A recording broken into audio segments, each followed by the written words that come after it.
எனக்கு இந்த ஊர்ல இருக்கவே பிடிக்கலடா. எங்கேயாவது கண்காணாத தேசமா போயிடலான்னு பாக்குறேன். ஏண்டா? இனிமேலும் இங்க என்னடா இருக்கு? நாம யார நம்பணுமோ அவங்க எல்லாரும் நம்மள ஏமாத்திட்டு போயிட்டாங்க. அவங்க கார்ல போகும்போது நாம கஷ்டப்படுறத பாக்கணுமாடா? இத்தனை நாளா அனாதையா தானே இருந்தேன். இப்போ அனாதையாவே இந்த ஊர் விட்டு போயிடறேன்டா. நீ ஏன்டா அனாதை? உனக்கு நான் இல்ல? இந்த பார், இந்த சமாளம் வேணாம். என் தங்கச்சியை கல்யாணம் பண்ணிக்கிறேன், அவளை வசதியா வச்சு காப்பாத்துறேன்னு சொன்னீங்க. இப்ப கலெக்டர் பொண்டாட்டியா வர போறான்னு அவளை கட் பண்ணிட்டிய.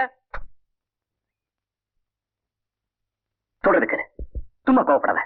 நான் சந்தியாவை கல்யாணம் பண்ணிக்கிறது குழந்தைகளை பெற்றுட்டு கொஞ்சம் விளையாடுறதுக்கு இல்ல, சந்தியாவை வச்சு சில காரியங்கள் சாதிக்கணும். அதுக்காக நான் அவளை கல்யாணம் பண்ணிக்கிறேன். இப்ப நான் ஃபேக்டரி கட்டுறேன். பொண்டாட்டி நினைச்சா லைசன்ஸ் ப்ராப்ளம் இல்ல, நிறைய கான்ட்ராக்ட்லாம் எடுத்துட்டு இருக்கேன். கலெக்டர் பொண்டாட்டினா கவர்மெண்ட் கான்ட்ராக்ட் சாங்ஷன் ஆகும். புறம்போக்கு நிலத்தை எல்லாம் நிறைய வளைச்சு போட்டிருக்கேன். சந்தியா நினைச்சா பட்டா ஈஸியா கிடைக்கும். மொத்தத்துல மாவட்டம் மட்டும்தான் அவகிட்ட, மத்ததெல்லாம் என்கிட்ட. ஆமா, நீதான் ஏற்கனவே சந்தியாவை கல்யாணம் பண்ணிக்கிறேன்னு சொல்லிட்டு ஏமாத்தின. இப்ப மறுபடியும் எப்படி அவளை நம்ப வச்ச? அதுதான் ஆனந்த். போன மாசம் பிசினஸ் விஷயமா டெல்லிக்கு போயிருந்தேன்ல, ஏர்போர்ட் வர வழியில கார் ஒண்ணு ஆக்சிடென்ட் ஆயிருந்தது. அடிபட்டு கிடக்கிறது யாருன்னு பார்த்தா சந்தியா. அடிபட்டு கிடந்தது சாதாரண சந்தியானா அப்படியே விட்டு போயிருப்பேன். ஆனா கலெக்டர் ஆச்சே, கொண்டு போய் ஹாஸ்பிட்டல்ல சேர்த்தேன். நான் இல்லைன்னா அவ பொழைச்சே இருக்க முடியாதுங்கிற மாதிரி கிரியேட் பண்ணேன்.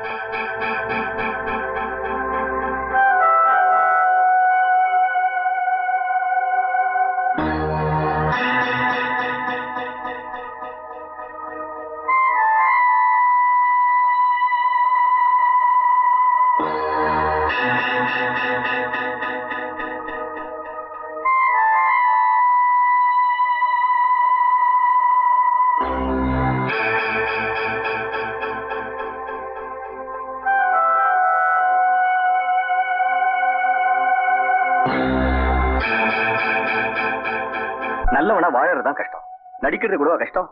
நானும் நடிக்க ஆரம்பிச்சேன், அவளும் ஏமாற ஆரம்பிச்சா. இந்த 3 வருஷத்துல என்ன கல்யாணம் பண்ணிக்க சொல்லி எங்க வீட்டுல எவ்வளவோ வற்புறுத்தினாங்க. ஆனா ஒன்ன காதலிச்சுட்டு இன்னொருத்திய கல்யாணம் பண்ணிக்க என் மனசு இடம் கொடுக்கல. நான் இதை ஏன் உங்ககிட்ட சொல்றேன்னா, முடிஞ்சு போன நம்ம உறவை திரும்பி ஆரம்பிக்கிறதுக்காகவோ இல்ல மறுபடியும் நாம ஒன்னா சேர்ந்து வாழ்றதுக்காகவோ இல்ல, நீ என்ன மன்னிச்சிட்டேன்னு சொல்ற ஒரே ஒரு வார்த்தைக்காகத்தான்.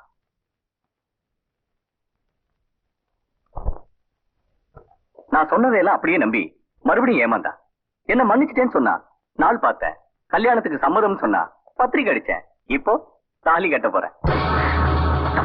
பாவி, நீ ஒண்ணு கவலைப்படாத. இது இந்த சின்ன பசங்க விளையாடுற அப்பா அம்மா விளையாட்டு மாதிரி. அவளை வச்சு சில காரியங்கள் சாதிச்சுட்டு அவளை கட் பண்ணிடுவேன். அப்புறம் உன் சிஸ்டரை கல்யாணம் பண்ணிக்கிறேன். முகூர்த்தத்துக்கு நேரமாச்சு, நான் வரேன். முடிஞ்சா ஈவினிங் ரிசப்ஷன் பா உன் சிஸ்டரோட.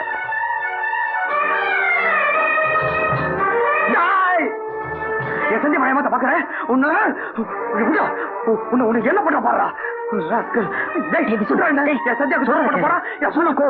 கொஞ்சம் பொறுமையா. நீ ஏன்டா ஆத்திரப்படுற? சந்தியா எப்படி போனா உனக்கு என்ன? கலெக்டர் ஆனவனே நம்ம எல்லாம் மறந்துட்டு போனவதானே அவ.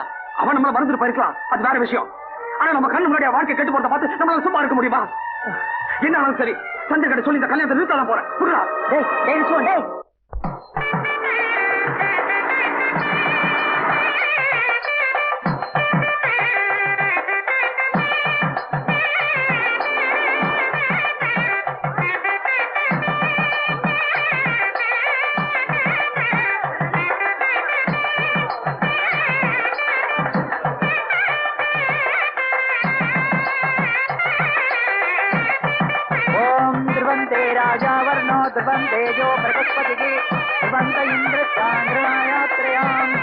Hello, wish you happy married life. Thank you sir. இந்த கல்யாணத்தை நிறுத்தத்துக்காக நிறைய சரி நடக்குது. இன்விடேஷன் இல்லாம யாரையும் உள்ள விடாதீங்க. மீறி யாராவது வந்து அடிச்சு வெளியே அனுப்புங்க. இது கலெக்டர் அம்மாவோட உத்தரவு. Okay sir.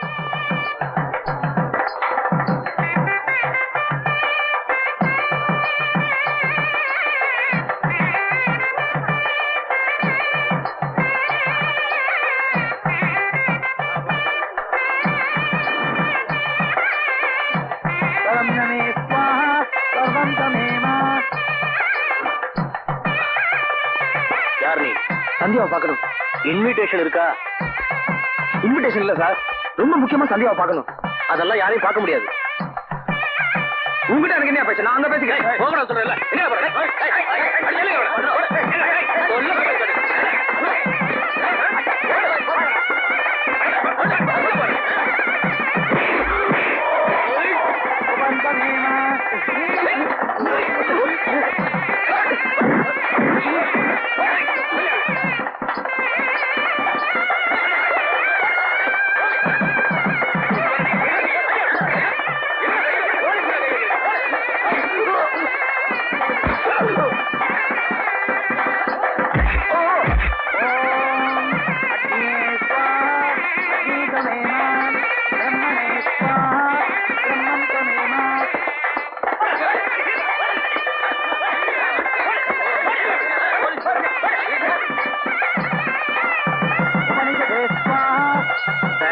முகூர்த்த நேரம் நெருங்கிடுச்சு, தாலி கட்ட போறாங்க. இவனை தூக்கி வெளியே போடுங்க. வாங்க.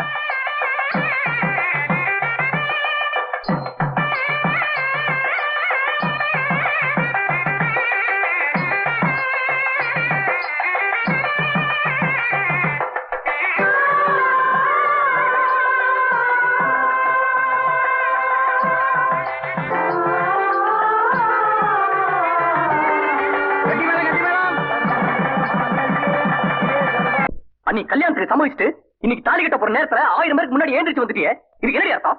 இந்த கல்யாணத்துல எனக்கு இஷ்டம் இல்லைன்னு அர்த்தம். ஏன் இஷ்டம் இல்ல? ஏனா ஐஏஎஸ் படிச்சிருக்கிற ஏன் ஸ்டேட்டஸ் எங்க? ஆஃப்டர் ஆல் பிஎஸ்சி படிச்சிருக்கிற வாட் ஸ்டேட்டஸ் எங்க? ஏமா ஸ்டேட்டஸ் பார்க்க இதுவா நேரம்? உங்க கௌரவ பிரச்சனைல அனாவசியமா கல்யாணத்தை நிறுத்தாதீங்க. அதெல்லாம் பார்க்க முடியாதுங்க. ஒரு விளக்கு எரியணும்னா ஒரு தீக்குச்சி அணையத்தான் வேணும். தீக்குச்சி அணையதேன்னு அனுதாபப்பட்டா அப்புறம் ஆயுசுக்கும் இருட்டுலதான் நிக்கணும். கல்யாணத்துக்கு இஷ்டம் இல்லனா அப்புறம் எதுக்கு நீ சம்மதிச்ச? எதுக்கா? அன்னைக்கு என்ன கல்யாணம் பண்ணிக்கிறதா சம்மதிச்சு நிச்சயதார்த்தமும் பண்ணிட்டு சொத்து போன உடனே தூக்கி எரிஞ்சியே, அதுக்கு ஒரு பாடம் சொல்லத்தான். டெல்லியில வச்சு உன் பேச்ச கேட்டு நான் ஏமாந்ததா நீ நினைச்ச. ஆனா ஏமாந்தது நான் இல்ல, நீ. கலெக்டர் பொண்டாட்டியானா நிறைய காரியம் சாதிக்கலான்னு நீ கல்யாண பத்திரிக்கை அடிச்ச. ஆனா அந்த கல்யாணமே ஒரு நாடகம் தான்னு நான் ஏற்கனவே விஸ்வத்துக்கு லெட்டர் எழுதிட்டேன். நான் நினைச்ச உன்னை எப்படி வேணும்னாலும் பழி வாங்கி இருந்திருக்கலாம். அது உனக்கு எனக்கு மட்டும்தான் தெரியும். நீ எப்படி எங்க அப்பாவை 4 பேருக்கு முன்னால அவமானப்படுத்தினியோ அதே மாதிரி ஊருக்கு முன்னால உன்னை அவமானப்படுத்தணும்னு தான் தாலி கட்ட போற நேரத்துல உன்னை தூக்கி எறிஞ்ச. ரொம்ப சந்தோஷப்படாதடி. இப்ப இந்த கல்யாணம் நின்னு போச்சே, இனிமே உன்னை எவண்டி கட்டிக்குவான்? அத பத்தி எனக்கு கவலை இல்ல. ஆனா தாலி கட்ட போற நேரத்துல இந்த மாப்பிள்ளை எனக்கு பிடிக்கல, இவரை கல்யாணம் பண்ணிக்கிறத விட காலம் பூரா கன்னியாவே இருப்பேன்னு கல்யாண பொண்ணு சொன்னதா நாளைக்கு பத்திரிக்கையில கொட்ட எழுத்துல செய்தி வருமே. அப்ப எந்த முகத்தை வச்சுட்டு வெளியில வருவேன்? யார் முகத்தை முழிப்ப? எந்த பைத்தியக்கார பொண்ணு எனக்கு கல்யாணம் பண்ணிக்குவா? எங்க உன் அந்தஸ்த வச்சு இப்ப நடந்தது நடக்கவே இல்லைன்னு பண்ணிட்டு பாக்கலாம். இப்ப தெரியுதா? அந்தஸ்துங்கிறது வீட்டுக்கு வெளியில மாட்டி இருக்கிற நேம் போர்டு மாதிரி. அது அடையாளத்துக்கு தானே தவிர அவசியத்துக்கு இல்ல. அந்தஸ்த காரணம் காட்டி எத்தனை காதல் அழிஞ்சு போயிருக்கு. எத்தனை பேர் காதல் தோல்வினால தற்கொலை பண்ணிருக்காங்க. எத்தனை பேர் கல்யாணம் பண்ணிக்காமலேயே நடப்பணமாவே வாழ்ந்துட்டு இருக்காங்க தெரியுமா?